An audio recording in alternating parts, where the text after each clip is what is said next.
Surat Paulus yang pertama kepada jemaat di Korintus, pasal 1 ayat 1-3. Salam. Dari Paulus, yang oleh kehendak Allah dipanggil menjadi Rasul Kristus Yesus, dan dari Sostenes, saudara kita, kepada jemaat Allah di Korintus, yaitu mereka yang dikuduskan dalam Kristus Yesus, dan yang dipanggil menjadi orang-orang kudus, dengan semua orang di segala tempat, yang berseru kepada nama Tuhan kita Yesus Kristus, yaitu Tuhan mereka dan Tuhan kita. Kasih karunia dan damai sejahtera dari Allah Bapa kita dan dari Tuhan Yesus Kristus menyertai kamu.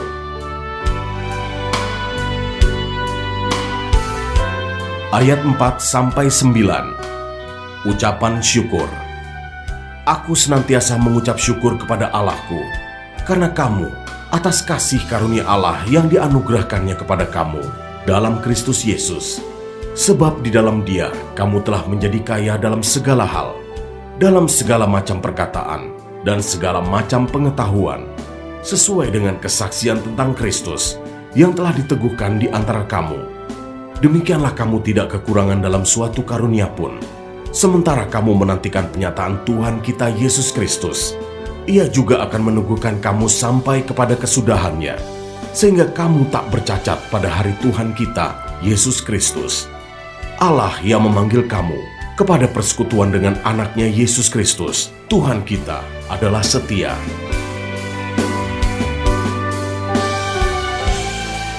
Ayat 10-17, perpecahan dalam jemaat.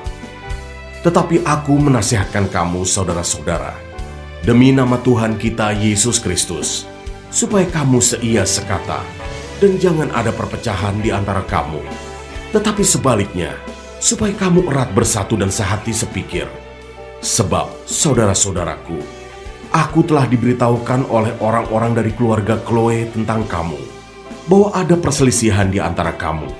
Yang aku maksud ialah, bahwa kamu masing-masing berkata, aku dari golongan Paulus, atau aku dari golongan Apolos, atau aku dari golongan Kefas, atau aku dari golongan Kristus. Adakah Kristus terbagi-bagi? Adakah Paulus disalibkan karena kamu?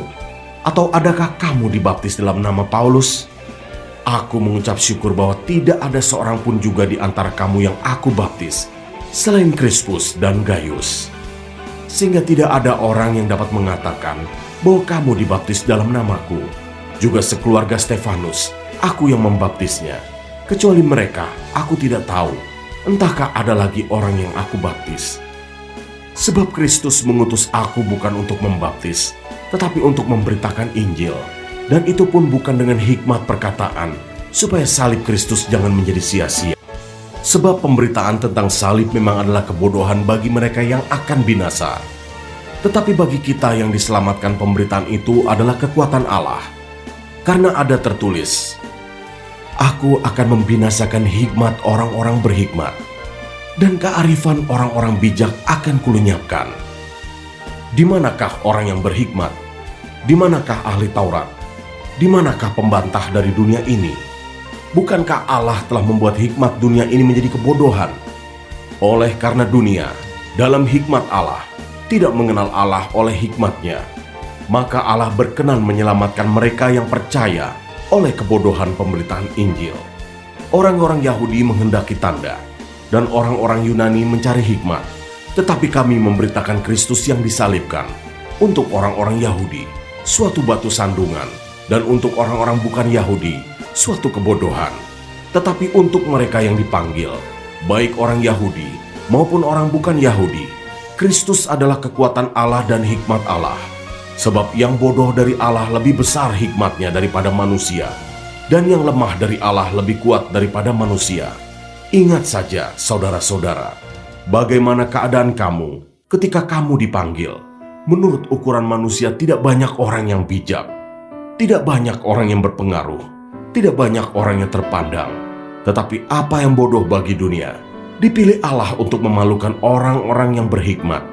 Dan apa yang lemah bagi dunia, dipilih Allah untuk memalukan apa yang kuat.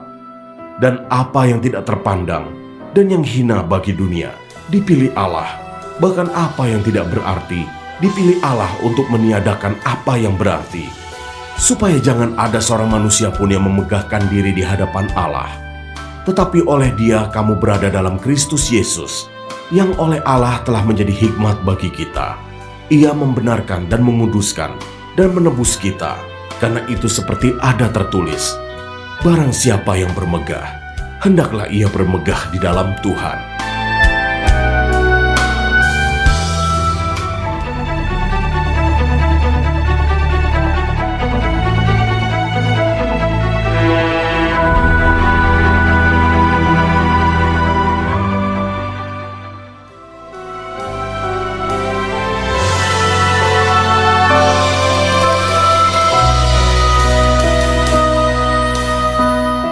Surat Paulus yang pertama kepada jemaat di Korintus, pasal 2 ayat 1-5. Demikianlah pula ketika aku datang kepadamu, saudara-saudara, aku tidak datang dengan kata-kata yang indah atau dengan hikmat untuk menyampaikan kesaksian Allah kepada kamu.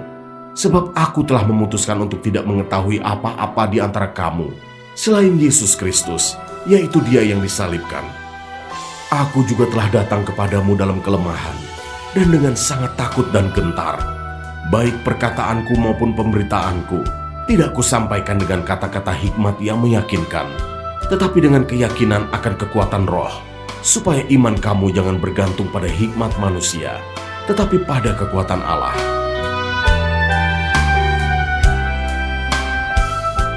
Ayat 6-16, hikmat yang benar.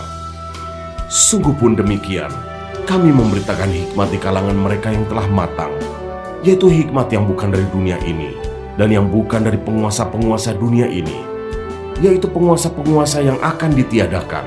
Tetapi yang kami beritakan ialah hikmat Allah yang tersembunyi dan rahasia, yang sebelum dunia dijadikan, telah disediakan Allah bagi kemuliaan kita. Tidak ada dari penguasa dunia ini yang mengenalnya, sebab kalau sekiranya mereka mengenalnya, mereka tidak menyalibkan Tuhan yang mulia, tetapi seperti ada tertulis, apa yang tidak pernah dilihat oleh mata, dan tidak pernah didengar oleh telinga, dan yang tidak pernah timbul di dalam hati manusia, semua yang disediakan Allah untuk mereka yang mengasihi Dia. Karena kepada kita Allah telah menyatakannya oleh Roh, sebab Roh menyelidiki segala sesuatu, bahkan hal-hal yang tersembunyi dalam diri Allah. Siapa gerangan di antara manusia yang tahu apa yang terdapat di dalam diri manusia selain roh manusia sendiri yang ada di dalam dia? Demikian pula lah tidak ada orang yang tahu apa yang terdapat di dalam diri Allah selain roh Allah. Kita tidak menerima roh dunia, tetapi roh yang berasal dari Allah, supaya kita tahu apa yang dikaruniakan Allah kepada kita. Dan karena kami menafsirkan hal-hal rohani kepada mereka yang mempunyai roh, kami berkata-kata tentang karunia-karunia Allah dengan perkataan yang bukan diajarkan kepada kami oleh hikmat manusia, tetapi oleh roh. Tetapi manusia duniawi tidak menerima apa yang berasal dari roh Allah, karena hal itu baginya adalah suatu kebodohan, dan ia tidak dapat memahaminya. Sebab hal itu hanya dapat dinilai secara rohani, tetapi manusia rohani menilai segala sesuatu, tetapi ia sendiri tidak dinilai oleh orang lain. Sebab siapakah yang mengetahui pikiran Tuhan, sehingga ia dapat menasihati Dia? Tetapi kami memiliki pikiran Kristus.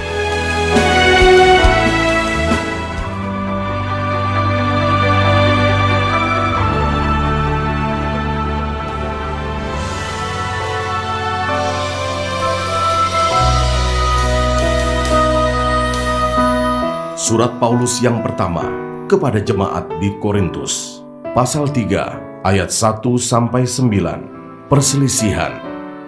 Dan aku, saudara-saudara, pada waktu itu tidak dapat berbicara dengan kamu seperti dengan manusia rohani, tetapi hanya dengan manusia duniawi yang belum dewasa dalam Kristus.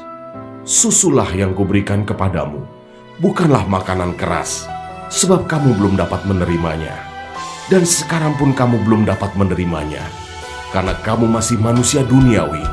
Sebab jika di antara kamu ada iri hati dan perselisihan, bukankah hal itu menunjukkan bahwa kamu manusia duniawi dan bahwa kamu hidup secara duniawi? Karena jika yang seorang berkata, aku dari golongan Paulus, dan yang lain berkata, Aku dari golongan Apolos. Bukankah hal itu menunjukkan bahwa kamu manusia duniawi yang bukan rohani? Jadi, apakah Apolos? Apakah Paulus?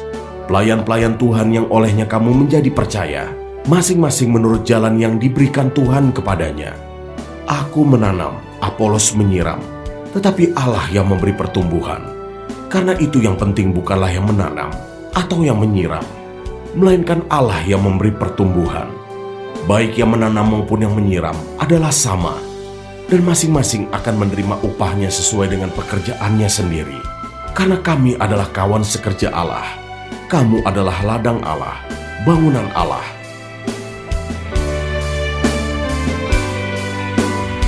Ayat 10-23, dasar dan bangunan. Sesuai dengan kasih karunia Allah yang dianugerahkan kepadaku, aku sebagai seorang ahli bangunan yang cakap telah meletakkan dasar, dan orang lain membangun terus di atasnya. Tetapi tiap-tiap orang harus memperhatikan bagaimana ia harus membangun di atasnya. Karena tidak ada seorang pun yang dapat meletakkan dasar lain daripada dasar yang telah diletakkan, yaitu Yesus Kristus. Entahkah orang membangun di atas dasar ini dengan emas, perak, batu permata, kayu, rumput kering, atau jerami. Sekali kelak pekerjaan masing-masing orang akan nampak, karena hari Tuhan akan menyatakannya. Sebab ia akan nampak dengan api, dan bagaimana pekerjaan masing-masing orang akan diuji oleh api itu. Jika pekerjaan yang dibangun seseorang tahan uji, ia akan mendapat upah. Jika pekerjaannya terbakar, ia akan menderita kerugian, tetapi ia sendiri akan diselamatkan, tetapi seperti dari dalam api. Tidak tahukah kamu bahwa kamu adalah bait Allah, dan bahwa roh Allah diam di dalam kamu? Jika ada orang yang membinasakan bait Allah, maka Allah akan membinasakan dia. Sebab bait Allah adalah kudus, dan bait Allah itu ialah kamu. Janganlah ada orang yang menipu dirinya sendiri. Jika ada di antara kamu yang menyangka dirinya berhikmat menurut dunia ini, biarlah ia menjadi bodoh, supaya ia berhikmat. Karena hikmat dunia ini adalah kebodohan bagi Allah. Sebab ada tertulis, ia yang menangkap orang berhikmat dalam kecerdikannya. Dan di tempat lain, Tuhan mengetahui rancangan-rancangan orang berhikmat. Sesungguhnya semuanya sia-sia belaka. Karena itu, janganlah ada orang yang memegahkan diri atas manusia. Sebab segala sesuatu adalah milikmu, baik Paulus, Apolos, maupun Kefas, baik dunia, hidup maupun mati, baik waktu sekarang maupun waktu yang akan datang. Semuanya kamu punya, tetapi kamu adalah milik Kristus, dan Kristus adalah milik Allah.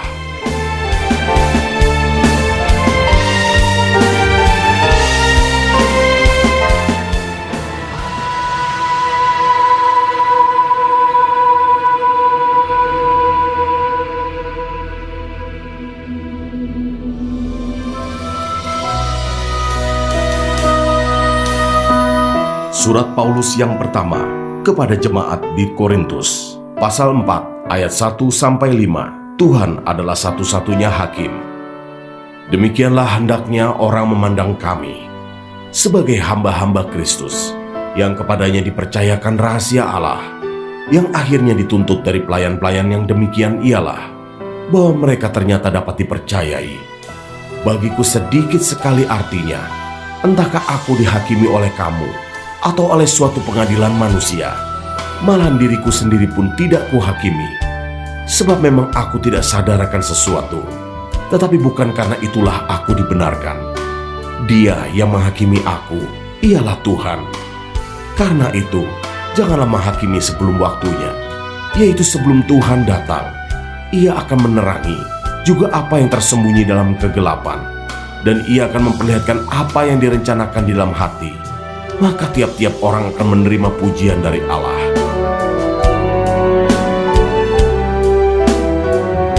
Ayat 6-21. Rendahkanlah dirimu.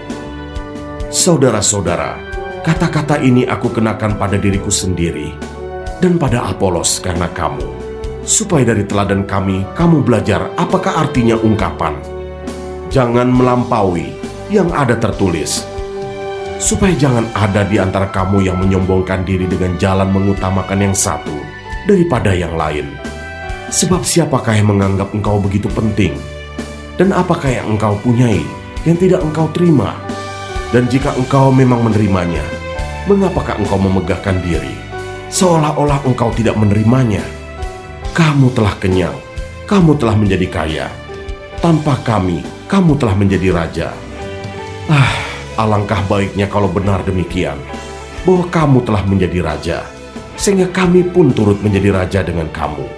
Sebab menurut pendapatku, Allah memberikan kepada kami, para rasul, tempat yang paling rendah, sama seperti orang-orang yang telah dijatuhi hukuman mati. Sebab kami telah menjadi tontonan bagi dunia, bagi malaikat-malaikat dan bagi manusia. Kami bodoh oleh karena Kristus, tetapi kamu arif dalam Kristus. Kami lemah, tetapi kamu kuat. Kamu mulia, tetapi kami hina. Sampai pada saat ini kami lapar, haus, telanjang, dipukul, dan hidup mengembara. Kami melakukan pekerjaan tangan yang berat. Kalau kami dimaki, kami memberkati. Kalau kami dianiaya, kami sabar. Kalau kami difitnah, kami tetap menjawab dengan ramah. Kami telah menjadi sama dengan sampah dunia, sama dengan kotoran dari segala sesuatu, sampai pada saat ini. Hal ini kutuliskan bukan untuk memalukan kamu, tetapi untuk menegur kamu sebagai anak-anakku yang kukasihi. Sebab sekalipun kamu mempunyai beribu-ribu pendidik dalam Kristus, kamu tidak mempunyai banyak bapa. Karena akulah yang dalam Kristus Yesus telah menjadi bapamu oleh Injil yang kuberitakan kepadamu. Sebab itu aku menasihatkan kamu, turutilah teladanku. Justru itulah sebabnya aku mengirimkan kepadamu Timotius, yang adalah anakku, yang kekasih dan yang setia dalam Tuhan. Ia akan memperingatkan kamu akan hidup yang kuturuti dalam Kristus Yesus, seperti yang kuajarkan di mana-mana dalam setiap jemaat. Tetapi ada beberapa orang yang menjadi sombong, karena mereka menyangka bahwa aku tidak akan datang lagi kepadamu. Tetapi aku akan segera datang kepadamu, kalau Tuhan menghendakinya. Maka aku akan tahu, bukan tentang perkataan orang-orang yang sombong itu, tetapi tentang kekuatan mereka. Sebab kerajaan Allah bukan terdiri dari perkataan, tetapi dari kuasa. Apakah yang kamu kehendaki? Haruskah aku datang kepadamu dengan cambuk atau dengan kasih, dan dengan hati yang lemah lembut?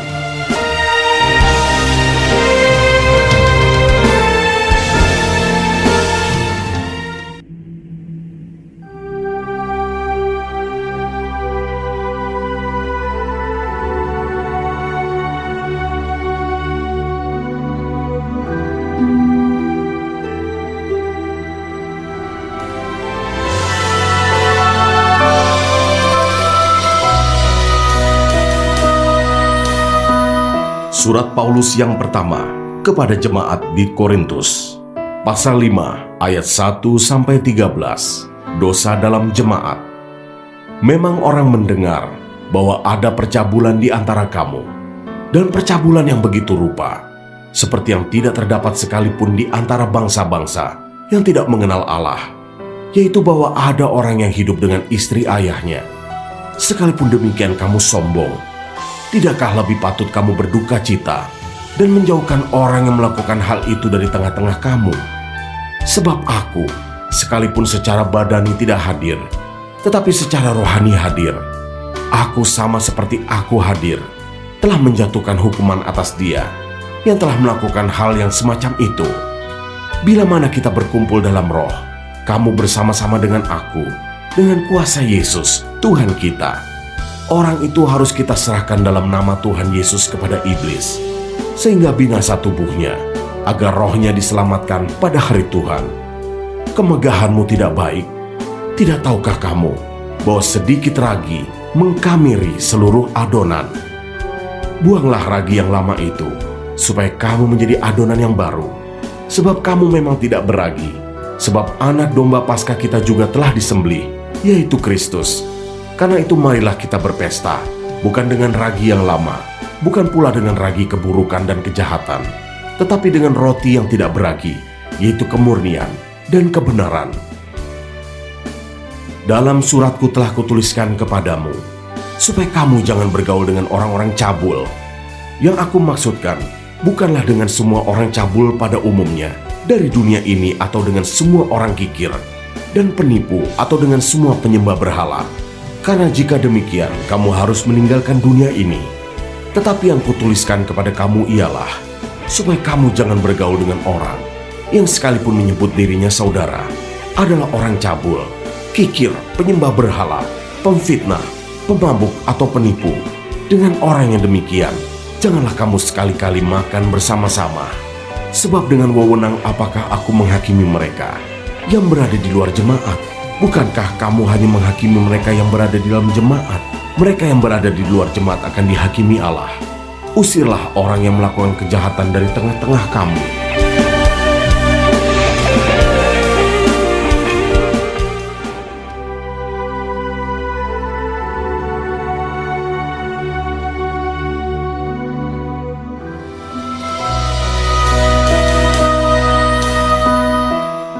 Surat Paulus yang pertama kepada jemaat di Korintus, pasal 6 ayat 1-11, mencari keadilan pada orang-orang yang tidak beriman. Apakah ada seorang di antara kamu yang jika berselisih dengan orang lain, berani mencari keadilan pada orang-orang yang tidak benar dan bukan pada orang-orang kudus? Atau tidak tahukah kamu bahwa orang-orang kudus akan menghakimi dunia? Dan jika penghakiman dunia berada dalam tangan kamu, tidakkah kamu sanggup untuk mengurus perkara-perkara yang tidak berarti? Tidak tahukah kamu bahwa kita akan menghakimi malaikat-malaikat? Jadi apalagi perkara-perkara biasa dalam hidup kita sehari-hari. Sekalipun demikian, jika kamu harus mengurus perkara-perkara biasa, kamu menyerahkan urusan itu kepada mereka yang tidak berarti dalam jemaat. Hal ini kukatakan untuk memalukan kamu. Tidak adakah seorang di antara kamu yang berhikmat, yang dapat mengurus perkara-perkara dari saudara-saudaranya? Adakah saudara yang satu mencari keadilan terhadap saudara yang lain, dan justru pada orang-orang yang tidak percaya? Adanya saja perkara di antara kamu, yang seorang terhadap yang lain, telah merupakan kekalahan bagi kamu. Mengapa kamu tidak lebih suka menderita ketidakadilan? Mengapakah kamu tidak lebih suka dirugikan? Tetapi kamu sendiri melakukan ketidakadilan, dan kamu sendiri mendatangkan kerugian, dan hal itu kamu buat terhadap saudara-saudaramu. Atau tidak tahukah kamu bahwa orang-orang yang tidak adil tidak akan mendapat bagian dalam kerajaan Allah? Janganlah sesat. Orang cabul, penyembah berhala, orang berzina, banci, orang pemburit, pencuri, orang kikir, pemabuk, pemfitnah, dan penipu tidak akan mendapat bagian dalam kerajaan Allah. Dan beberapa orang di antara kamu demikianlah dahulu, tetapi kamu telah memberi dirimu disucikan, kamu telah dikuduskan, kamu telah dibenarkan dalam nama Tuhan Yesus Kristus dan dalam roh Allah kita.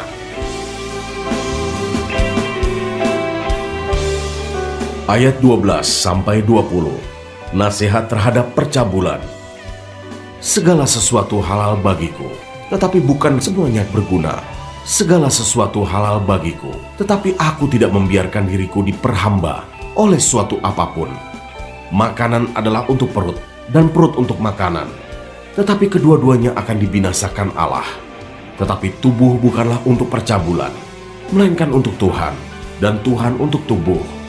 Allah yang membangkitkan Tuhan akan membangkitkan kita juga oleh kuasa-Nya. Tidak tahukah kamu bahwa tubuhmu adalah anggota Kristus? Akan kuambilkah anggota Kristus untuk menyerahkannya kepada percabulan? Sekali-kali tidak. Atau tidak tahukah kamu bahwa siapa yang mengikatkan dirinya pada perempuan cabul menjadi satu tubuh dengan dia? Sebab demikianlah kata Nas, keduanya akan menjadi satu daging. Tetapi siapa yang mengikatkan dirinya pada Tuhan menjadi satu roh dengan dia. Jauhkanlah dirimu dari percabulan. Setiap dosa lain yang dilakukan manusia terjadi di luar dirinya, tetapi orang yang melakukan percabulan berdosa terhadap dirinya sendiri. Atau tidak tahukah kamu bahwa tubuhmu adalah bait Roh Kudus yang diam di dalam kamu, Roh Kudus yang kamu peroleh dari Allah, dan bahwa kamu bukan milik kamu sendiri, sebab kamu telah dibeli dan harganya telah lunas dibayar. Karena itu muliakanlah Allah dengan tubuhmu.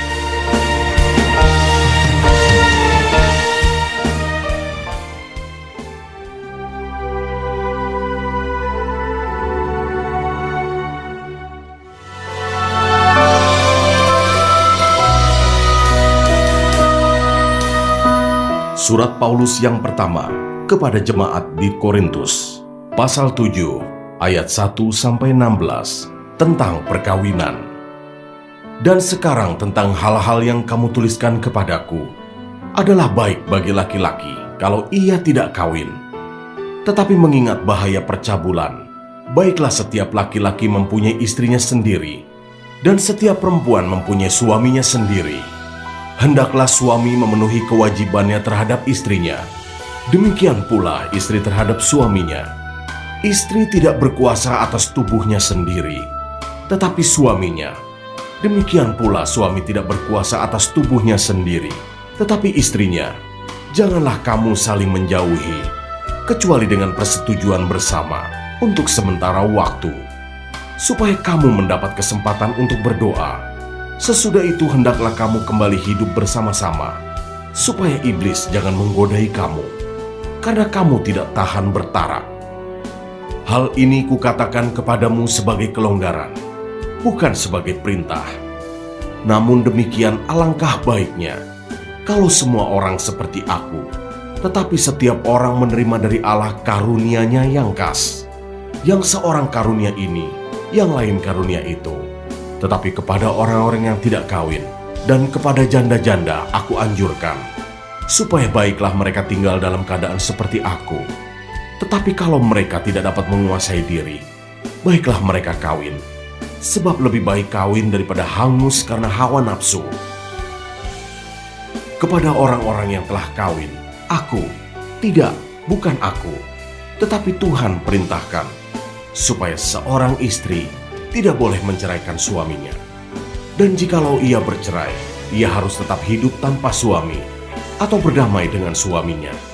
Dan seorang suami tidak boleh menceraikan istrinya. Kepada orang-orang lain bukan Tuhan, katakan, kalau ada seorang saudara beristrikan seorang yang tidak beriman, dan perempuan itu mau hidup bersama-sama dengan dia, janganlah saudara itu menceraikan dia. Dan kalau ada seorang istri bersuamikan seorang yang tidak beriman, dan laki-laki itu mau hidup bersama-sama dengan dia, janganlah ia menceraikan laki-laki itu. Karena suami yang tidak beriman itu dikuduskan oleh istrinya, dan istrinya yang tidak beriman itu dikuduskan oleh suaminya. Andai kata tidak demikian, niscaya anak-anakmu adalah anak cemar, tetapi sekarang mereka adalah anak-anak kudus. Tetapi kalau orang yang tidak beriman itu mau bercerai, biarlah ia bercerai. Dalam hal yang demikian saudara atau saudari tidak terikat. Tetapi Allah memanggil kamu untuk hidup dalam damai sejahtera. Sebab bagaimanakah engkau mengetahui, hai istri, apakah engkau tidak akan menyelamatkan suamimu? Atau bagaimanakah engkau mengetahui, hai suami, apakah engkau tidak akan menyelamatkan istrimu?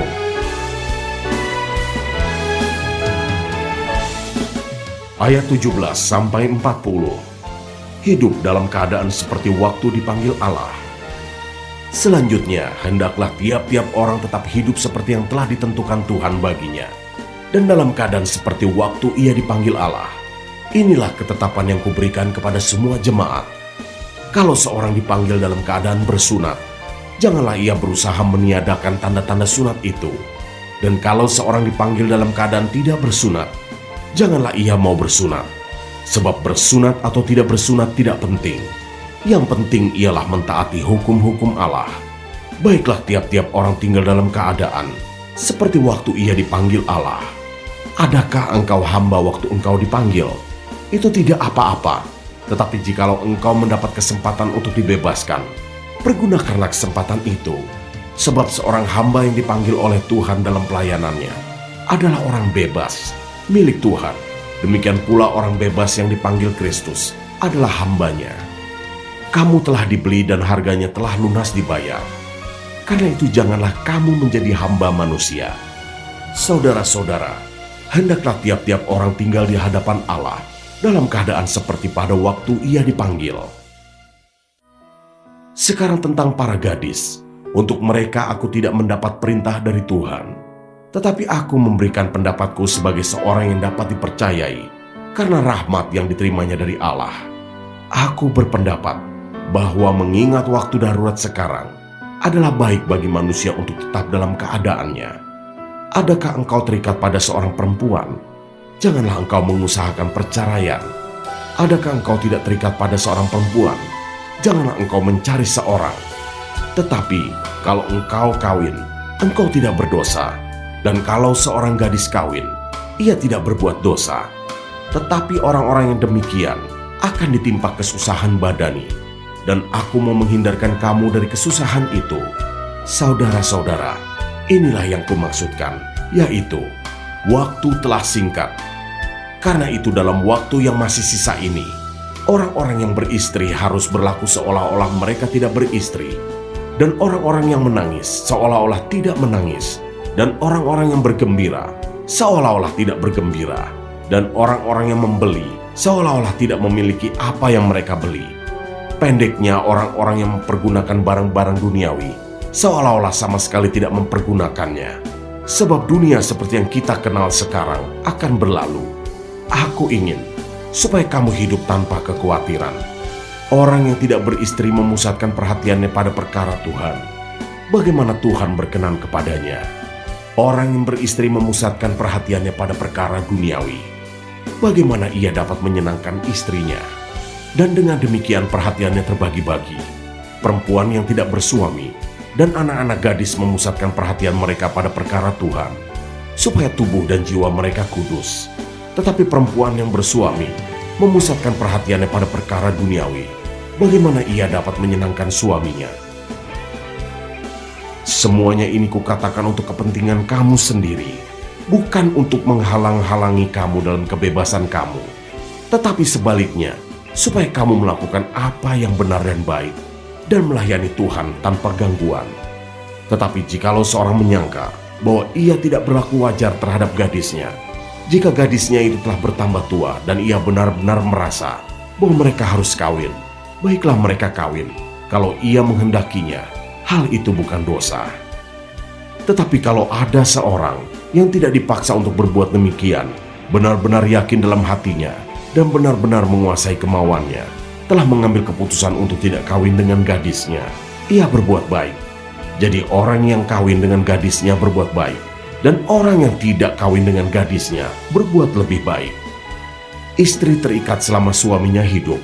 Kalau suaminya telah meninggal, ia bebas untuk kawin dengan siapa saja yang dikehendakinya, asal orang itu adalah seorang yang percaya.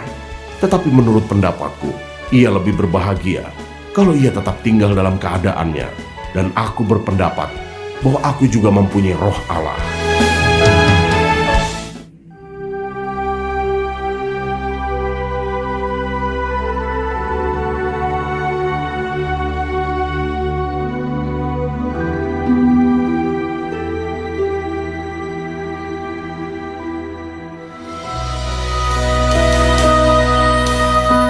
Surat Paulus yang pertama kepada jemaat di Korintus.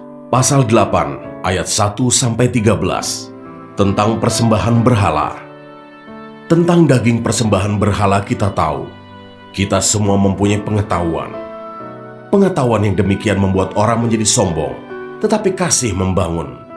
Jika ada seorang menyangka bahwa ia mempunyai sesuatu pengetahuan, maka ia belum juga mencapai pengetahuan sebagaimana yang harus dicapainya. Tetapi orang yang mengasihi Allah, ia dikenal oleh Allah.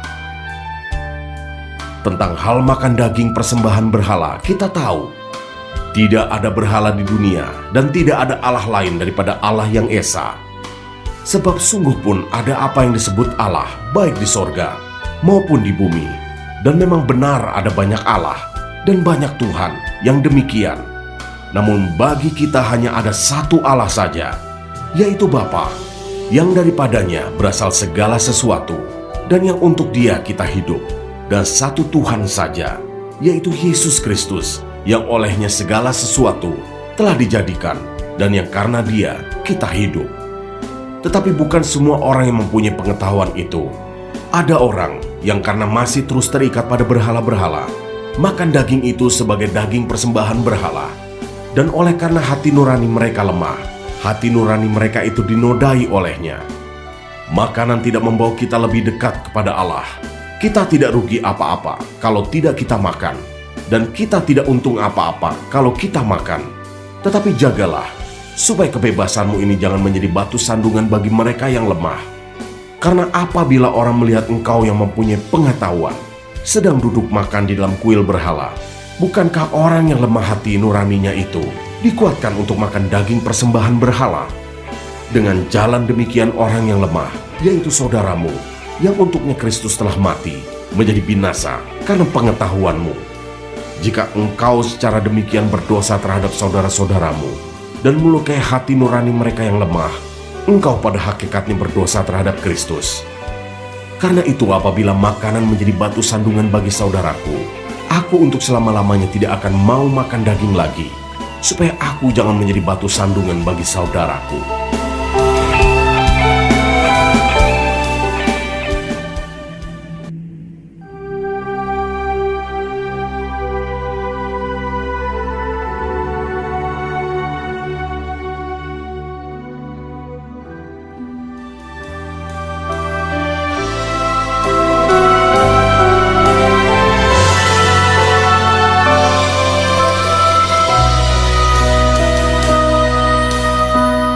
Surat Paulus yang pertama kepada jemaat di Korintus, pasal 9 ayat 1-27, hak dan kewajiban rasul. Bukankah aku rasul? Bukankah aku orang bebas? Bukankah aku telah melihat Yesus, Tuhan kita? Bukankah kamu adalah buah pekerjaanku dalam Tuhan? Sekalipun bagi orang lain aku bukanlah rasul, tetapi bagi kamu aku adalah rasul. Sebab hidupmu dalam Tuhan adalah materai dari kerasulanku. Inilah pembelaanku terhadap mereka yang mengeritik aku. Tidakkah kami mempunyai hak untuk makan dan minum?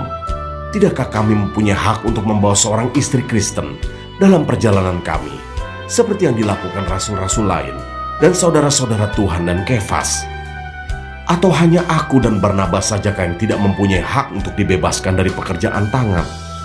Siapakah yang pernah turut dalam peperangan atas biayanya sendiri?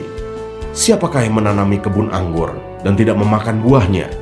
Atau siapakah yang mengembalakan kawanan domba dan yang tidak minum susu domba itu? Apa yang kukatakan ini bukanlah hanya pikiran manusia saja. Bukankah hukum Taurat juga berkata-kata demikian? Sebab dalam hukum Musa ada tertulis, janganlah engkau memberangus mulut lembu yang sedang mengirik. Lembukah yang Allah perhatikan? Atau kitakah yang ia maksudkan? Ya, untuk kitalah hal ini ditulis, yaitu pembajak harus membajak dalam pengharapan, dan pengirik harus mengirik dalam pengharapan untuk memperoleh bagiannya.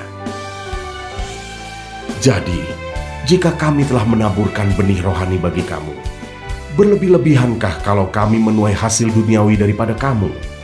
Kalau orang lain mempunyai hak untuk mengharapkan hal itu daripada kamu, bukankah kami mempunyai hak yang lebih besar? Tetapi kami tidak mempergunakan hak itu. Sebaliknya, kami menanggung segala sesuatu, supaya jangan kami mengadakan rintangan bagi pemberitaan Injil Kristus. Tidak tahukah kamu bahwa mereka yang melayani dalam tempat kudus mendapat penghidupannya dari tempat kudus itu, dan bahwa mereka yang melayani mezbah mendapat bahagian mereka dari mezbah itu? Demikian pula Tuhan telah menetapkan bahwa mereka yang memberitakan Injil harus hidup dari pemberitaan Injil itu. Tetapi aku tidak pernah mempergunakan satupun dari hak-hak itu. Aku tidak menulis semuanya ini supaya aku pun diperlakukan juga demikian. Sebab aku lebih suka mati daripada. Sungguh, kemegahanku tidak dapat ditiadakan siapapun juga. Karena jika aku memberitakan Injil, aku tidak mempunyai alasan untuk memegahkan diri. Sebab itu adalah keharusan bagiku. Celakalah aku jika aku tidak memberitakan Injil. Kalau andai kata aku melakukannya menurut kehendakku sendiri, memang aku berhak menerima upah. Tetapi karena aku melakukannya bukan menurut kehendakku sendiri, pemberitaan itu adalah tugas penyelenggaraan yang ditanggungkan kepadaku. Kalau demikian, apakah upahku? Upahku ialah ini, bahwa aku boleh memberitakan Injil tanpa upah, dan bahwa aku tidak mempergunakan hakku sebagai pemberita Injil. Sungguh pun aku bebas terhadap semua orang. Aku menjadikan diriku hamba dari semua orang, supaya aku boleh memenangkan sebanyak mungkin orang. Demikianlah bagi orang Yahudi, aku menjadi seperti orang Yahudi, supaya aku memenangkan orang-orang Yahudi. Bagi orang-orang yang hidup di bawah hukum Taurat, aku menjadi seperti orang yang hidup di bawah hukum Taurat. Sekalipun aku sendiri tidak hidup di bawah hukum Taurat, supaya aku dapat memenangkan mereka yang hidup di bawah hukum Taurat. Bagi orang-orang yang tidak hidup di bawah hukum Taurat, aku menjadi seperti orang yang tidak hidup di bawah hukum Taurat. Sekalipun aku tidak hidup di luar hukum Allah, karena aku hidup di bawah hukum Kristus, supaya aku dapat memenangkan mereka yang tidak hidup di bawah hukum Taurat. Bagi orang-orang yang lemah, aku menjadi seperti orang yang lemah, supaya aku dapat menyelamatkan mereka yang lemah. Bagi semua orang aku telah menjadi segala-galanya, supaya aku sedapat mungkin memenangkan beberapa orang dari antara mereka. Segala sesuatu ini aku lakukan karena Injil, supaya aku mendapat bagian dalamnya. Tidak tahukah kamu bahwa dalam gelanggang pertandingan semua peserta turut berlari, tetapi bahwa hanya satu orang saja yang mendapat hadiah? Karena itu larilah begitu rupa, sehingga kamu memperolehnya. Tiap-tiap orang yang turut mengambil bagian dalam pertandingan menguasai dirinya dalam segala hal. Mereka berbuat demikian untuk memperoleh suatu mahkota yang fana, tetapi kita untuk memperoleh suatu mahkota yang abadi. Sebab itu aku tidak berlari tanpa tujuan, dan aku bukan petinju yang sembarangan saja memukul, tetapi aku melatih tubuhku dan menguasainya seluruhnya, supaya sesudah memberitakan Injil kepada orang lain, jangan aku sendiri ditolak.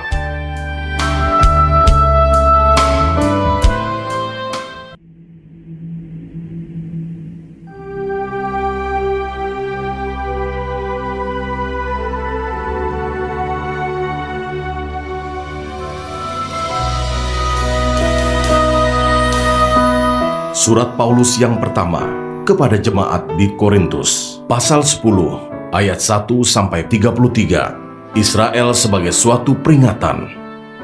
Aku mau supaya kamu mengetahui, saudara-saudara, bahwa nenek moyang kita semua berada di bawah perlindungan awan, dan bahwa mereka semua telah melintasi laut. Untuk menjadi pengikut Musa, mereka semua telah dibaptis dalam awan dan dalam laut. Mereka semua makan makanan rohani yang sama, dan mereka semua minum minuman rohani yang sama. Sebab mereka minum dari batu karang rohani yang mengikuti mereka, dan batu karang itu ialah Kristus. Tetapi sungguh pun demikian, Allah tidak berkenan kepada bagian yang terbesar dari mereka, karena mereka ditewaskan di padang gurun. Semuanya ini telah terjadi sebagai contoh bagi kita, untuk memperingatkan kita, supaya jangan kita menginginkan hal-hal yang jahat, seperti yang telah mereka perbuat. Dan supaya jangan kita menjadi penyembah-penyembah berhala, sama seperti beberapa orang dari mereka, seperti ada tertulis, maka duduklah bangsa itu untuk makan dan minum, kemudian bangunlah mereka dan bersukaria. Janganlah kita melakukan percabulan, seperti yang dilakukan oleh beberapa orang dari mereka, sehingga pada satu hari telah tewas 23.000 orang. Dan janganlah kita mencobai Tuhan, seperti yang dilakukan oleh beberapa orang dari mereka, sehingga mereka mati di pagut ular. Dan janganlah bersungut-sungut, seperti yang dilakukan oleh beberapa orang dari mereka, sehingga mereka dibinasakan oleh malaikat maut. Semuanya ini telah menimpa mereka sebagai contoh, dan dituliskan untuk menjadi peringatan bagi kita yang hidup pada waktu di mana zaman akhir telah tiba. Sebab itu, siapa yang menyangka bahwa ia teguh berdiri, hati-hatilah supaya ia jangan jatuh. Pencobaan-pencobaan yang kamu alami ialah pencobaan-pencobaan biasa, yang tidak melebihi kekuatan manusia. Sebab Allah setia, dan karena itu Ia tidak akan membiarkan kamu dicobai melampaui kekuatanmu. Pada waktu kamu dicobai, Ia akan memberikan kepadamu jalan keluar, sehingga kamu dapat menanggungnya. Karena itu, saudara-saudaraku yang kekasih, jauhilah penyembahan berhala. Aku berbicara kepadamu sebagai orang-orang yang bijaksana. Pertimbangkanlah sendiri apa yang aku katakan. Bukankah cawan pengucapan syukur, yang atasnya kita ucapkan syukur, adalah persekutuan dengan darah Kristus? Bukankah roti yang kita pecah-pecahkan adalah persekutuan dengan tubuh Kristus? Karena roti adalah satu, maka kita, sekalipun banyak, adalah satu tubuh, karena kita semua mendapat bagian dalam roti yang satu itu. Perhatikanlah bangsa Israel menurut daging. Bukankah mereka yang makan apa yang dipersembahkan mendapat bagian dalam pelayanan mezbah? Apakah yang kumaksudkan dengan perkataan itu? bahwa persembahan berhala adalah sesuatu, atau bahwa berhala adalah sesuatu. Bukan. Apa yang kumaksudkan ialah bahwa persembahan mereka adalah persembahan kepada roh-roh jahat, bukan kepada Allah. Dan aku tidak mau bahwa kamu bersekutu dengan roh-roh jahat. Kamu tidak dapat minum dari cawan Tuhan dan juga dari cawan roh-roh jahat. Kamu tidak dapat mendapat bagian dalam perjamuan Tuhan dan juga dalam perjamuan roh-roh jahat. Atau maukah kita membangkitkan cemburu Tuhan? Apakah kita lebih kuat daripada Dia? Segala sesuatu diperbolehkan, benar, tetapi bukan segala sesuatu berguna. Segala sesuatu diperbolehkan, benar, tetapi bukan segala sesuatu membangun. Jangan seorang pun yang mencari keuntungannya sendiri, tetapi hendaklah tiap-tiap orang mencari keuntungan orang lain. Kamu boleh makan segala sesuatu yang dijual di pasar daging, tanpa mengadakan pemeriksaan karena keberatan-keberatan hati nurani. Karena bumi serta segala isinya adalah milik Tuhan. Kalau kamu diundang makan oleh seorang yang tidak percaya, dan undangan itu kamu terima, makanlah apa saja yang dihidangkan kepadamu, tanpa mengadakan pemeriksaan karena keberatan-keberatan hati nurani. Tetapi kalau seorang berkata kepadamu, itu persembahan berhala, janganlah engkau memakannya. Oleh karena dia yang mengatakan hal itu kepadamu, dan karena keberatan-keberatan hati nurani. Yang aku maksudkan dengan keberatan-keberatan bukanlah keberatan-keberatan hati nuranimu sendiri, tetapi keberatan-keberatan hati nurani orang lain itu.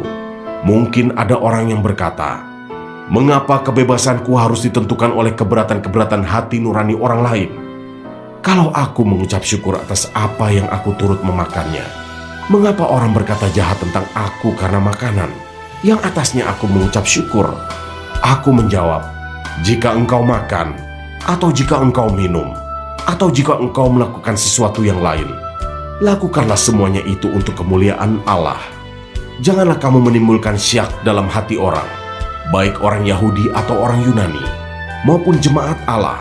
Sama seperti aku juga berusaha menyenangkan hati semua orang dalam segala hal, bukan untuk kepentingan diriku, tetapi untuk kepentingan orang banyak, supaya mereka beroleh selamat.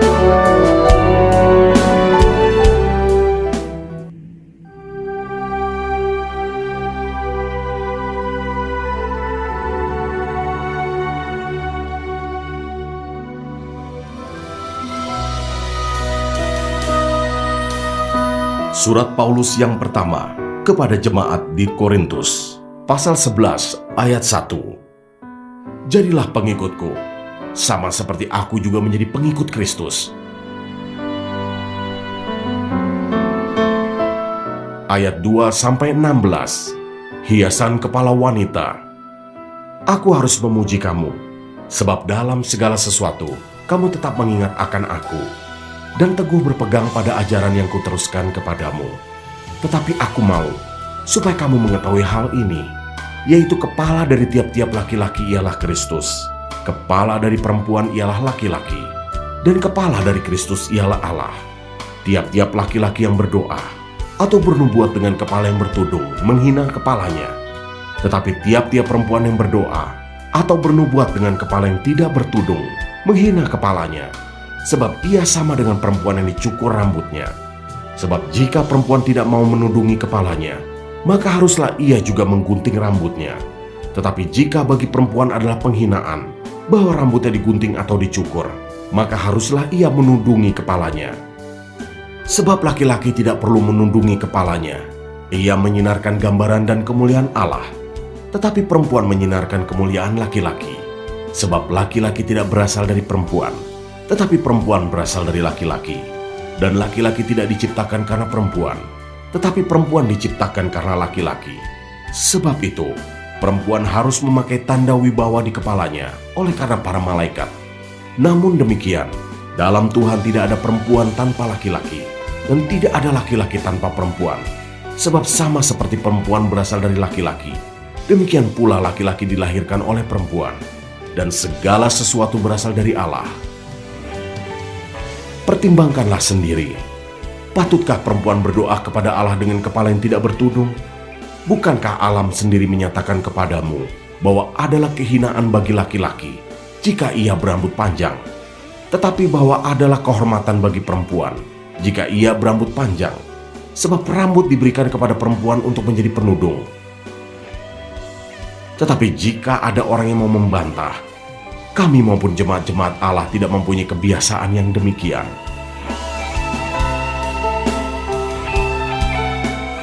Ayat 17-34, kebiasaan-kebiasaan yang salah dalam perjamuan malam. Dalam peraturan-peraturan yang berikut, aku tidak dapat memuji kamu, sebab pertemuan-pertemuanmu tidak mendatangkan kebaikan, tetapi mendatangkan keburukan. Sebab pertama-tama aku mendengar bahwa apabila kamu berkumpul sebagai jemaat, ada perpecahan di antara kamu. Dan hal itu sedikit banyak aku percaya, sebab di antara kamu harus ada perpecahan, supaya nyata nanti siapakah di antara kamu yang tahan uji. Apabila kamu berkumpul, kamu bukanlah berkumpul untuk makan perjamuan Tuhan, sebab pada perjamuan itu tiap-tiap orang memakan dahulu makanannya sendiri, sehingga yang seorang lapar dan yang lain mabuk. Apakah kamu tidak mempunyai rumah sendiri untuk makan dan minum? Atau maukah kamu menghinakan jemaat Allah dan memalukan orang-orang yang tidak mempunyai apa-apa? Apakah yang kukatakan kepada kamu memuji kamu? Dalam hal ini aku tidak memuji. Sebab apa yang telah kuteruskan kepadamu telah aku terima dari Tuhan, yaitu bahwa Tuhan Yesus pada malam waktu ia diserahkan mengambil roti, dan sesudah itu ia mengucap syukur atasnya. Ia memecah-mecahkannya dan berkata, "Inilah tubuhku yang diserahkan bagi kamu. Perbuatlah ini menjadi peringatan akan aku." Demikian juga ia mengambil cawan sesudah makan lalu berkata, "Cawan ini adalah perjanjian baru yang dimateraikan oleh darahku. Perbuatlah ini setiap kali kamu meminumnya, menjadi peringatan akan aku. Sebab setiap kali kamu makan roti ini dan minum cawan ini, kamu memberitakan kematian Tuhan sampai ia datang. Jadi barang siapa dengan cara yang tidak layak makan roti atau minum cawan Tuhan, ia berdosa terhadap tubuh dan darah Tuhan. Karena itu, hendaklah tiap-tiap orang menguji dirinya sendiri, dan baru sesudah itu ia makan roti dan minum dari cawan itu. Karena barang siapa makan dan minum tanpa mengakui tubuh Tuhan, ia mendatangkan hukuman atas dirinya. Sebab itu banyak di antara kamu yang lemah dan sakit, dan tidak sedikit yang meninggal. Kalau kita menguji diri kita sendiri, hukuman tidak menimpa kita. Tetapi kalau kita menerima hukuman dari Tuhan, kita dididik, supaya kita tidak akan dihukum bersama-sama dengan dunia. Karena itu, saudara-saudaraku, jika kamu berkumpul untuk makan, nantikanlah olehmu seorang akan yang lain. Kalau ada orang yang lapar, baiklah ia makan dahulu di rumahnya, supaya jangan kamu berkumpul untuk dihukum. Hal-hal yang lain akan kuatur kalau aku datang.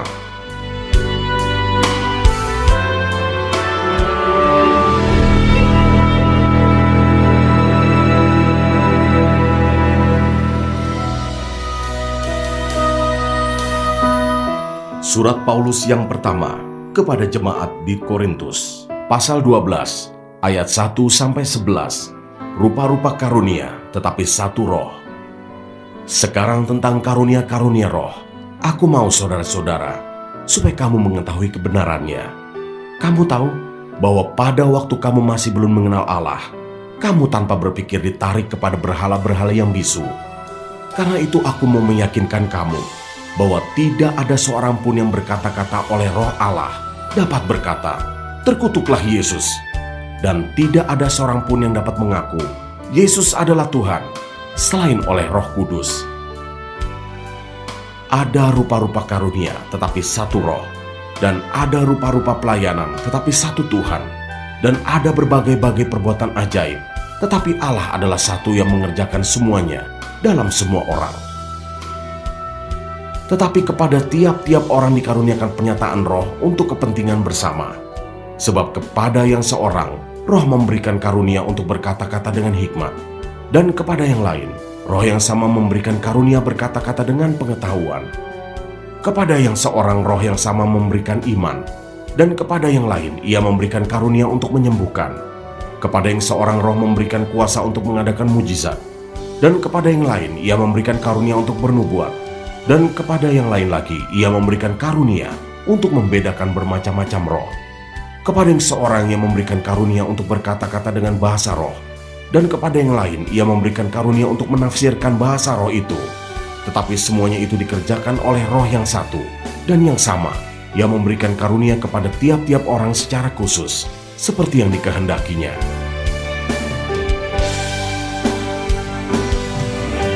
Ayat 12-31.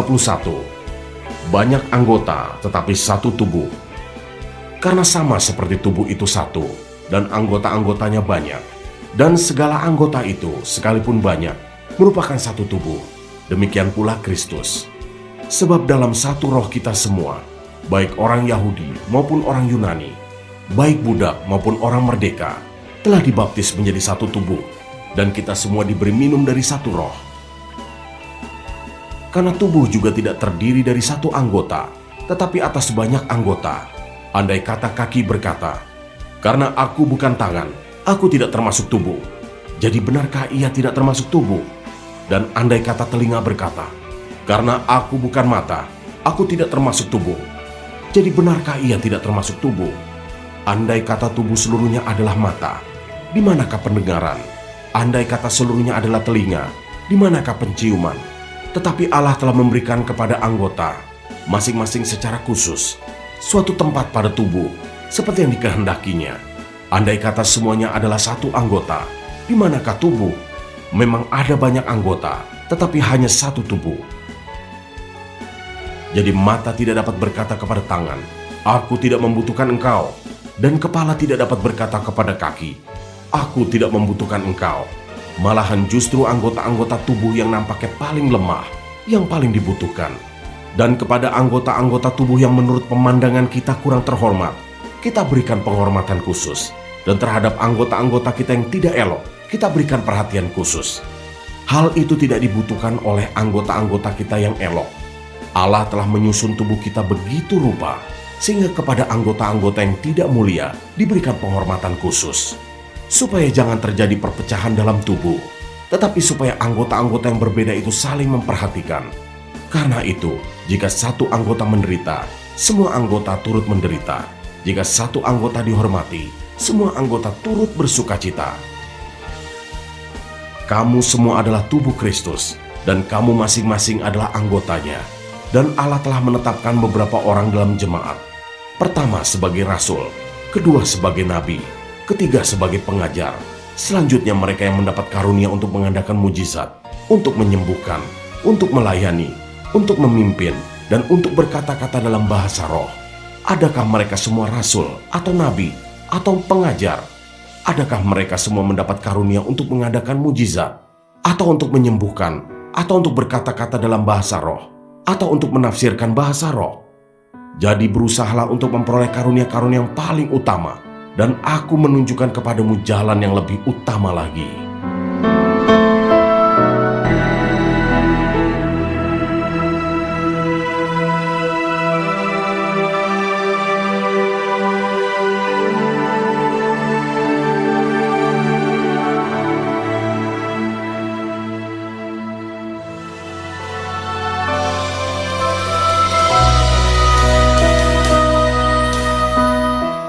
Surat Paulus yang pertama kepada jemaat di Korintus, pasal 13 ayat 1-13. Kasih.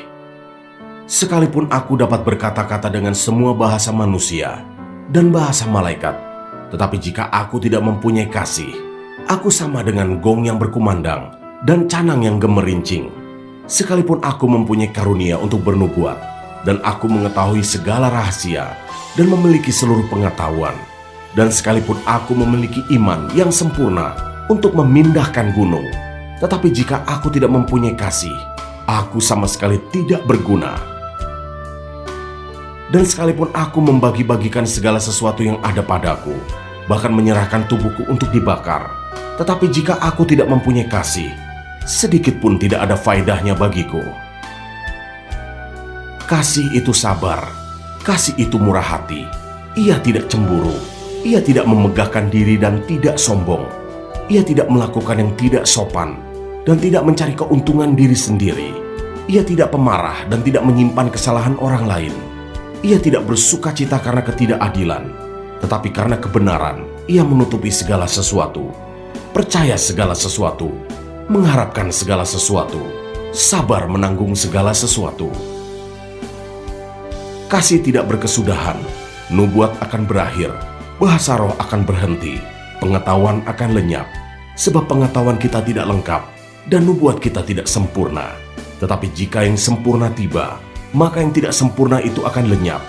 Ketika aku kanak-kanak, aku berkata-kata seperti kanak-kanak, aku merasa seperti kanak-kanak, aku berpikir seperti kanak-kanak. Sekarang sesudah aku menjadi dewasa, aku meninggalkan sifat kanak-kanak itu, karena sekarang kita melihat dalam cermin suatu gambaran yang samar-samar. Tetapi nanti kita akan melihat muka dengan muka. Sekarang aku hanya mengenal dengan tidak sempurna, tetapi nanti aku akan mengenal dengan sempurna, seperti aku sendiri dikenal. Demikianlah tinggal ketiga hal ini, yaitu iman, pengharapan, dan kasih. Dan yang paling besar di antaranya ialah kasih.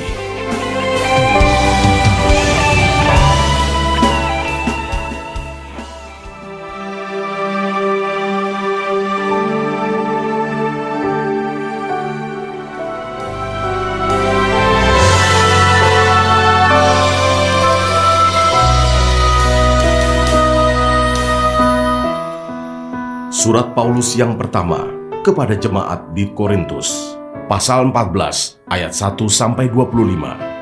Sekali lagi tentang karunia roh.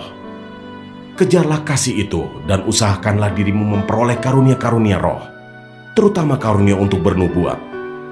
Siapa yang berkata-kata dengan bahasa roh, tidak berkata-kata kepada manusia, tetapi kepada Allah. Sebab tidak ada seorang pun yang mengerti bahasanya. Oleh roh ia mengucapkan hal-hal yang rahasia.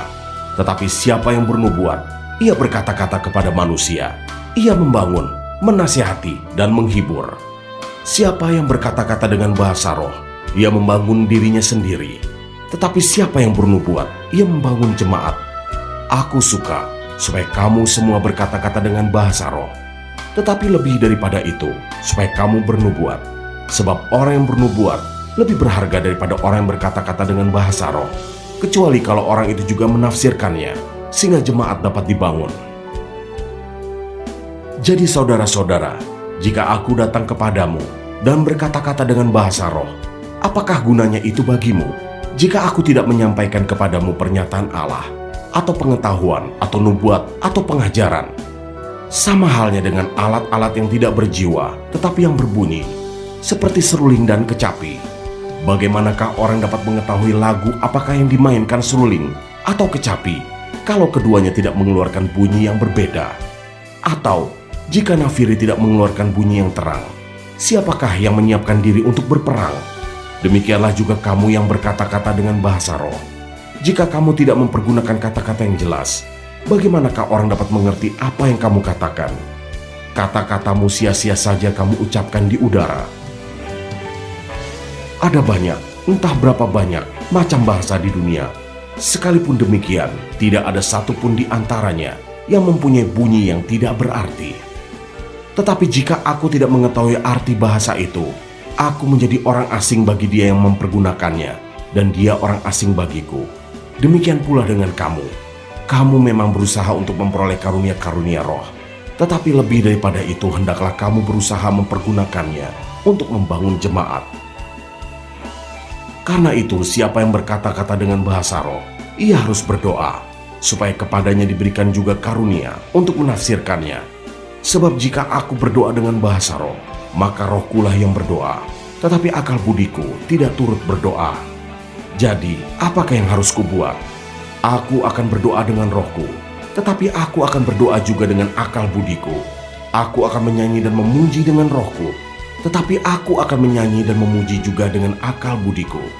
Sebab jika engkau mengucap syukur dengan rohmu saja, bagaimanakah orang biasa yang hadir sebagai pendengar dapat mengatakan amin atas pengucapan syukurmu? Bukankah ia tidak tahu apa yang engkau katakan? Sebab sekalipun pengucapan syukurmu itu sangat baik, tetapi orang lain tidak dibangun olehnya. Aku mengucap syukur kepada Allah bahwa aku berkata-kata dengan bahasa roh lebih daripada kamu semua. Tetapi dalam pertemuan jemaat, Aku lebih suka mengucapkan 5 kata yang dapat dimengerti untuk mengajar orang lain juga, daripada beribu-ribu kata dengan bahasa roh. Saudara-saudara, janganlah sama seperti anak-anak dalam pemikiranmu. Jadilah anak-anak dalam kejahatan, tetapi orang dewasa dalam pemikiranmu. Dalam hukum Taurat ada tertulis, oleh orang-orang yang mempunyai bahasa lain, dan oleh mulut orang-orang asing, aku akan berbicara kepada bangsa ini. Namun demikian mereka tidak akan mendengarkan aku, firman Tuhan. Karena itu karunia bahasa roh adalah tanda, bukan untuk orang yang beriman, tetapi untuk orang yang tidak beriman. Sedangkan karunia untuk bernubuat adalah tanda, bukan untuk orang yang tidak beriman, tetapi untuk orang yang beriman. Jadi, kalau seluruh jemaat berkumpul bersama-sama, dan tiap-tiap orang berkata-kata dengan bahasa roh, lalu masuklah orang-orang luar, atau orang-orang yang tidak beriman, tidakkah akan mereka katakan bahwa kamu gila? Tetapi kalau semua bernubuat, lalu masuk orang yang tidak beriman, atau orang baru, ia akan diyakinkan oleh semua, dan diselidiki oleh semua. Segala rahasia yang terkandung di dalam hatinya akan menjadi nyata, sehingga ia akan sujud menyembah Allah dan mengaku, sungguh Allah ada di tengah-tengah kamu. Jadi bagaimana sekarang saudara-saudara? Bila mana kamu berkumpul, hendaklah tiap-tiap orang mempersembahkan sesuatu, yang seorang mazmur, yang lain pengajaran, atau pernyataan Allah, atau karunia bahasa roh, atau karunia untuk menafsirkan bahasa roh. Tetapi semuanya itu harus dipergunakan untuk membangun. Jika ada yang berkata-kata dengan bahasa roh, biarlah 2 atau sebanyak-banyaknya 3 orang, seorang demi seorang, dan harus ada seorang lain untuk menafsirkannya. Jika tidak ada orang yang dapat menafsirkannya, hendaklah mereka berdiam diri dalam pertemuan jemaat, dan hanya boleh berkata-kata kepada dirinya sendiri dan kepada Allah. Tentang nabi-nabi, baiklah 2 atau 3 orang di antaranya berkata-kata, dan yang lain menanggapi apa yang mereka katakan. Tetapi jika seorang lain yang duduk di situ mendapat penyataan, maka yang pertama itu harus berdiam diri, sebab kamu semua boleh bernubuat seorang demi seorang, sehingga kamu semua dapat belajar dan beroleh kekuatan. Karunia nabi takluk kepada nabi-nabi, sebab Allah tidak menghendaki kekacauan, tetapi damai sejahtera. Sama seperti dalam semua jemaat orang-orang kudus, perempuan-perempuan harus berdiam diri dalam pertemuan-pertemuan jemaat, sebab mereka tidak diperbolehkan untuk berbicara. Mereka harus menundukkan diri, seperti yang dikatakan juga oleh hukum Taurat. Jika mereka ingin mengetahui sesuatu, baiklah mereka menanyakannya kepada suaminya di rumah, sebab tidak sopan bagi perempuan untuk berbicara dalam pertemuan jemaat. Atau adakah firman Allah mulai dari kamu? Atau hanya kepada kamu sajakah firman itu telah datang? Jika seorang menganggap dirinya nabi, atau orang yang mendapat karunia rohani, ia harus sadar bahwa apa yang kukatakan kepadamu adalah perintah Tuhan. Tetapi jika ia tidak mengindahkannya, janganlah kamu mengindahkan dia. Karena itu saudara-saudaraku, usahakanlah dirimu untuk memperoleh karunia untuk bernubuat, dan janganlah melarang orang yang berkata-kata dengan bahasa roh. Tetapi segala sesuatu harus berlangsung dengan sopan dan teratur.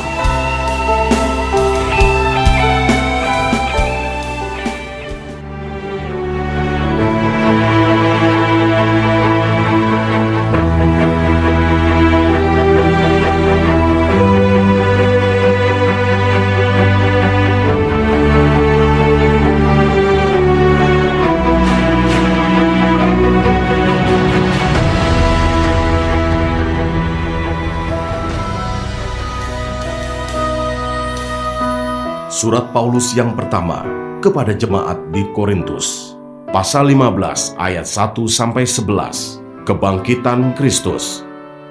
Dan sekarang saudara-saudara, aku mau mengingatkan kamu kepada Injil yang aku beritakan kepadamu, dan yang kamu terima, dan yang di dalamnya kamu teguh berdiri.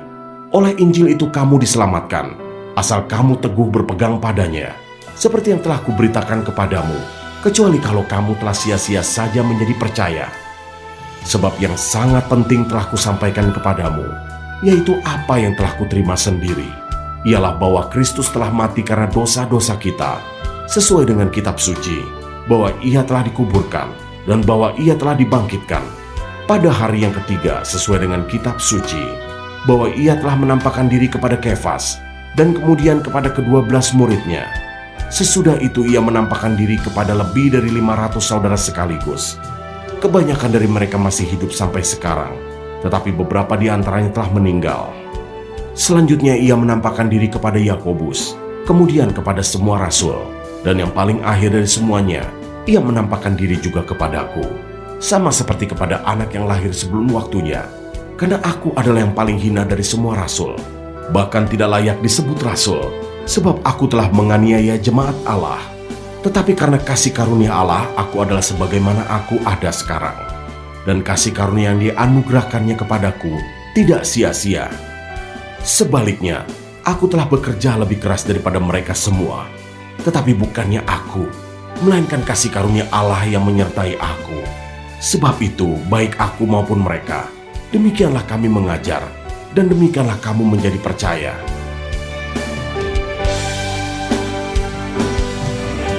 Ayat 12-34, kebangkitan kita.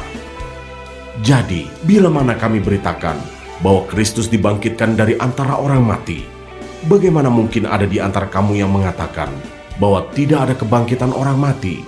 Kalau tidak ada kebangkitan orang mati, maka Kristus juga tidak dibangkitkan.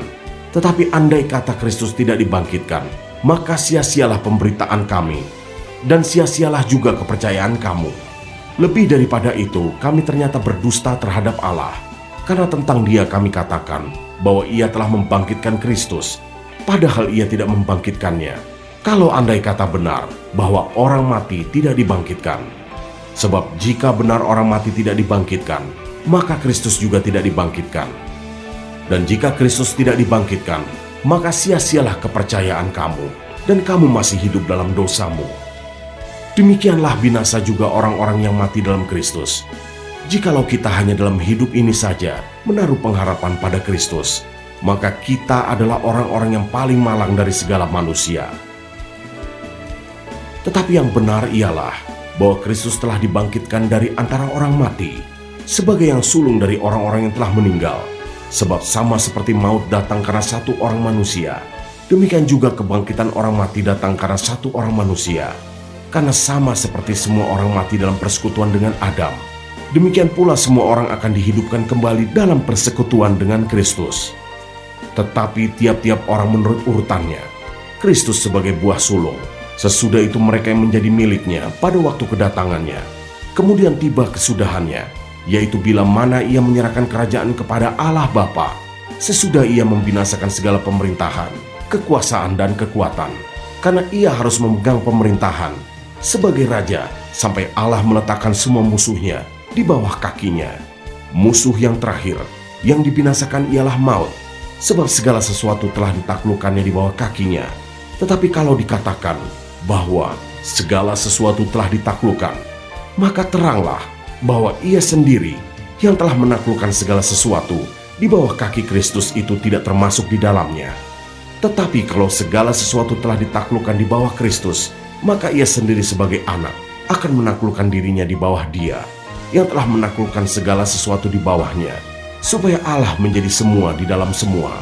Jika tidak demikian, apakah faedahnya perbuatan orang-orang yang dibaptis bagi orang mati? Kalau orang mati sama sekali tidak dibangkitkan, mengapa mereka mau dibaptis bagi orang-orang yang telah meninggal? Dan kami juga, mengapakah kami setiap saat membawa diri kami ke dalam bahaya? Saudara-saudara, tiap-tiap hari aku berhadapan dengan maut, demi kebanggaanku akan kamu dalam Kristus Yesus, Tuhan kita. Aku katakan bahwa hal ini benar. Kalau hanya berdasarkan pertimbangan-pertimbangan manusia saja, aku telah berjuang melawan binatang buas di Efesus. Apakah gunanya hal itu bagiku? Jika orang mati tidak dibangkitkan, maka marilah kita makan dan minum, sebab besok kita mati. Janganlah kamu sesat. Pergaulan yang buruk merusakkan kebiasaan yang baik. Sadarlah kembali sebaik-baiknya, dan jangan berbuat dosa lagi. Ada di antara kamu yang tidak mengenal Allah. Hal ini kukatakan supaya kamu merasa malu.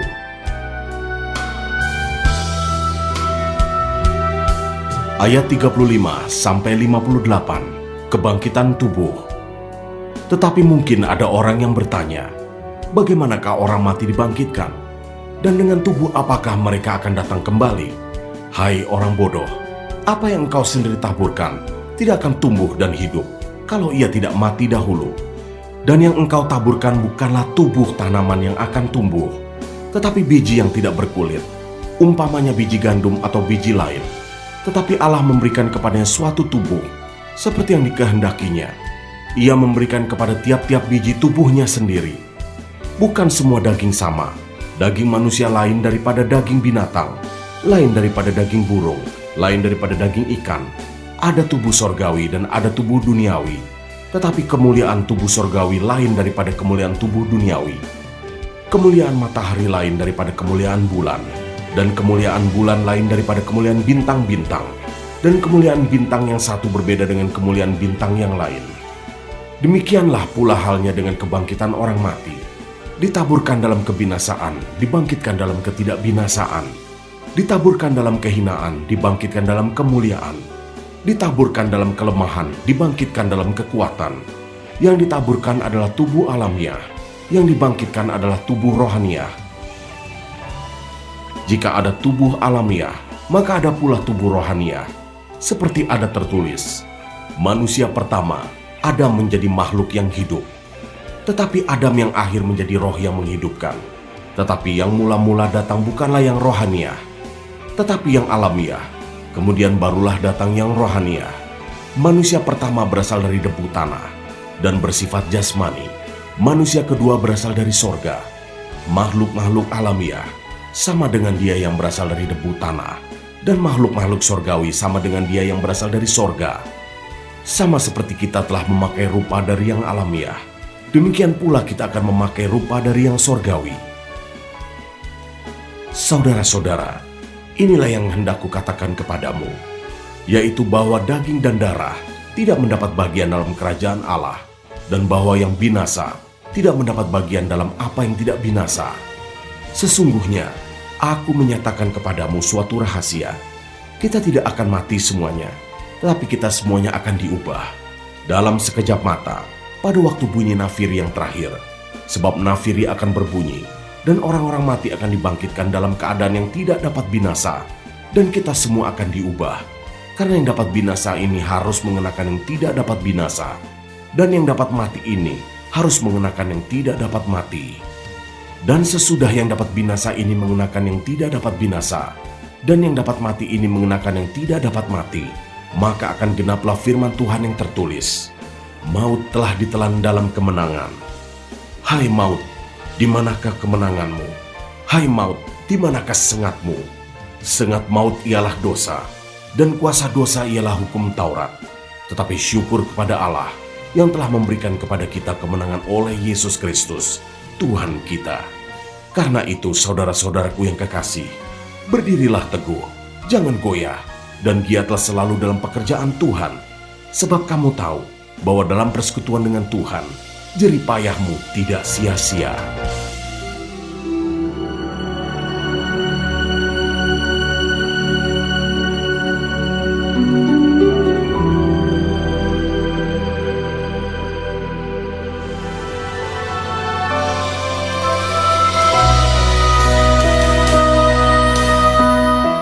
Surat Paulus yang pertama kepada jemaat di Korintus, pasal 16 ayat 1-4. Bantuan untuk jemaat di Yerusalem. Tentang pengumpulan uang bagi orang-orang kudus, hendaklah kamu berbuat sesuai dengan petunjuk-petunjuk yang kuberikan kepada jemaat-jemaat di Galatia. Pada hari pertama dari tiap-tiap minggu, hendaklah kamu masing-masing, sesuai dengan apa yang kamu peroleh, menyisihkan sesuatu dan menyimpannya di rumah, supaya jangan pengumpulan itu baru diadakan kalau aku datang. Sesudah aku tiba, aku akan mengutus orang-orang yang kamu anggap layak dengan surat ke Yerusalem untuk menyampaikan pemberianmu. Kalau ternyata penting bahwa aku juga pergi, maka mereka akan pergi bersama-sama dengan aku.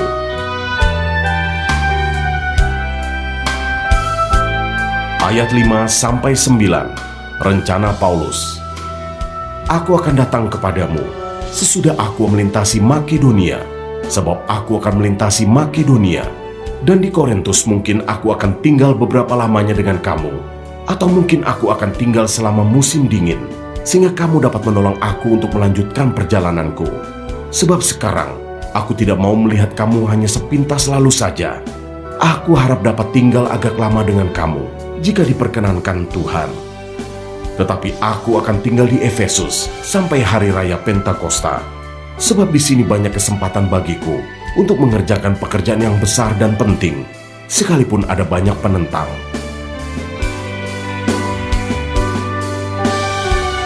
Ayat 10-18, beberapa pemberitahuan.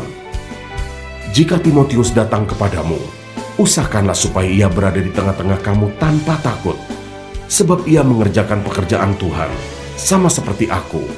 Jadi, janganlah ada orang yang menganggapnya rendah, tetapi tolonglah dia, supaya ia melanjutkan perjalanannya dengan selamat, agar ia datang kembali kepadaku, sebab aku di sini menunggu kedatangannya, bersama-sama dengan saudara-saudara yang lain. Tentang saudara Apolos, telah berulang-ulang aku mendesaknya untuk bersama-sama dengan saudara-saudara lain mengunjungi kamu, tetapi ia sama sekali tidak mau datang sekarang. Kalau ada kesempatan baik nanti, ia akan datang. Berjaga-jagalah, berdirilah dengan teguh dalam iman, bersikaplah sebagai laki-laki, dan tetap kuat. Lakukanlah segala pekerjaanmu dalam kasih. Ada suatu permintaan lagi kepadamu, saudara-saudara. Kamu tahu bahwa Stefanus dan keluarganya adalah orang-orang yang pertama-tama bertobat di Akaya, dan bahwa mereka telah mengabdikan diri kepada pelayanan orang-orang kudus. Karena itu taatilah orang-orang yang demikian, dan setiap orang yang turut bekerja dan berjerih payah. Aku bergembira atas kedatangan Stefanus, Fortunatus, dan Akaikus, karena mereka melengkapi apa yang masih kurang padamu. Karena mereka menyegarkan rohku dan roh kamu. Hargailah orang-orang yang demikian.